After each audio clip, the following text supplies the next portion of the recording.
So it's going to mean more local businesses will be preparing to reopen, rushing to make that happen. Toronto looking to break a vaccination record. There's a lot to discuss here. Mayor John Tory joins us now for his weekly check-in. Good morning to you, Mayor Tory.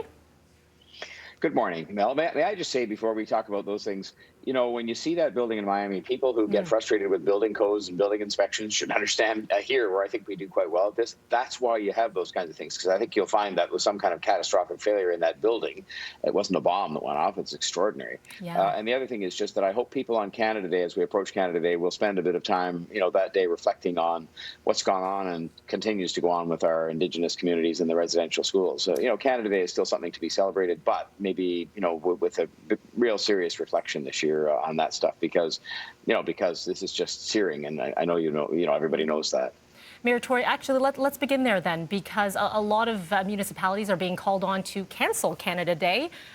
We've seen in the region of Waterloo, we've seen other regions across the country saying they're going to replace it with different sorts of reflection and celebration of the Indigenous community. What are the plans for the City of Toronto? Well, we had canceled all of our kind of regular Canada Day celebrations anyway because of the COVID and the need to do advanced planning on that. And so as of this moment, what we're doing is asking people to reflect. And I've incorporated that into my Canada Day message, and I've been talking about it now. I don't think it is suitable myself. I don't think it's the right way to go about this, to cancel Canada Day. I think there's still a lot to celebrate in this country, including the fact that, you know, we do care enough about some of the shameful parts of our history and so on to reflect on this and do something about it. And, you know, we have a lot of projects that are going on at the city. I think the Indigenous communities would acknowledge that. I've been meeting with them on a very, very regular, frequent basis over the number of months before these terrible discoveries. But I think that, you know, we really should just make sure, each and every one of us, that we, you know, reflect on, learn about this history, which, you know, I was a history student in university, and we didn't study about this very much, hardly at all.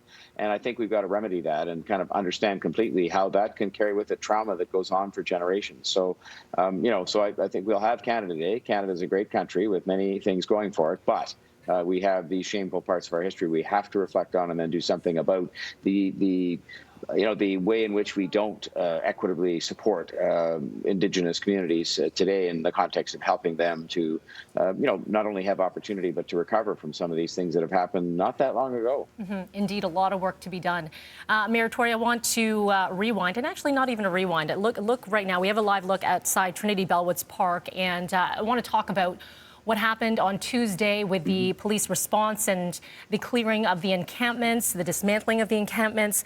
I understand that you have said that there will be a review of how this was all handled. The Toronto police have defended their position, saying they had done it in a way that was peaceful. We still see the barriers up right now. What will this review look like?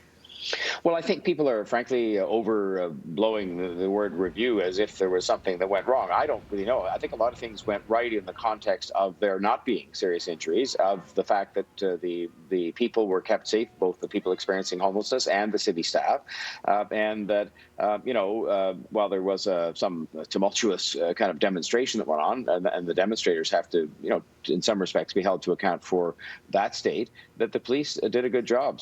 But I think review is meant in my case to say a debriefing that you would have where you'd say, well, how could we do better? I think you always want to ask yourselves that when it comes to something that involves, large numbers of people and large deployments of police, and are there different and better ways you could have done that? So I said very clearly yesterday, and I repeat it today, I think the police did a good job of keeping people safe. That's what the whole idea was of their presence there. And frankly, had there been no demonstrators, had it simply been a continuing dialogue between our city streets to homes workers and the parks and recreation workers who were trying to take away unsafe, unhealthy, illegal encampments, and at the same time to make sure that the people who were living there had safe indoor accommodations, there wouldn't have been need for any police. I mean, if it was just the city workers and the people who were experiencing homelessness, there would have been the need for no police.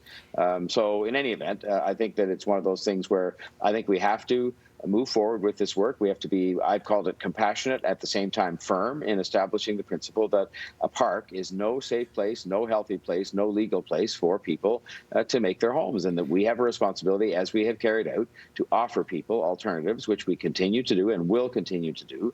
And so, that's where things stand today. Mayor Tory, how much is the city committed to making that long term? There's the argument that the alternative is also not safe, seeing a rise in some violent incidents within some of the shelters or in some of these hotels, as mentioned. How safe is it, and how much is the city committed to helping? Well, the city is committed to the tune of millions and millions of dollars, and by the way, putting to work millions and millions of dollars coming from the federal government and to some extent from the provincial government, and I give them credit, especially the federal government, for helping us. But in the end, I've had not a shred of help from the people who are that are very loud to show up at these protests and try and obstruct the work that the city is doing to help bring people safely inside, in advocating to the other governments. They're big on the protests and not so big on helping with regard to the cause of getting more help. But we are building, for example, more supportive housing units that has been done in decades in the city at one time. And the supportive housing means housing where people can have a real home, not a tent in a park, and can get the supports they need to deal with some issues they have in their lives. And a lot of the other alternatives that have been offered to people that are experiencing homelessness in parks are hotel rooms. And hotel rooms, I mean, people know what a hotel room is. It is not something that by definition is going to be the way they've described it. And so, look, we just carry on to do the very best that we can. We've moved hundreds of people successfully from encampments into safer indoor housing, hundreds of people during the course of the pandemic. We will continue to work hard to do that. And I wish we could have the support of some of the people who you see on television causing the need for there to be a lot of police to come when we're just trying to convince people to go indoors and explain to them we can't have encampments in parks indefinitely. Mayor Tory, we've run out of time for this part of the interview, but I do want to talk to you about step 2 of possibly reopening early next week, plus the mass vaccination clinic happening this weekend. So with that, we're going to go on over to Dina. Thank you for this week. Okay.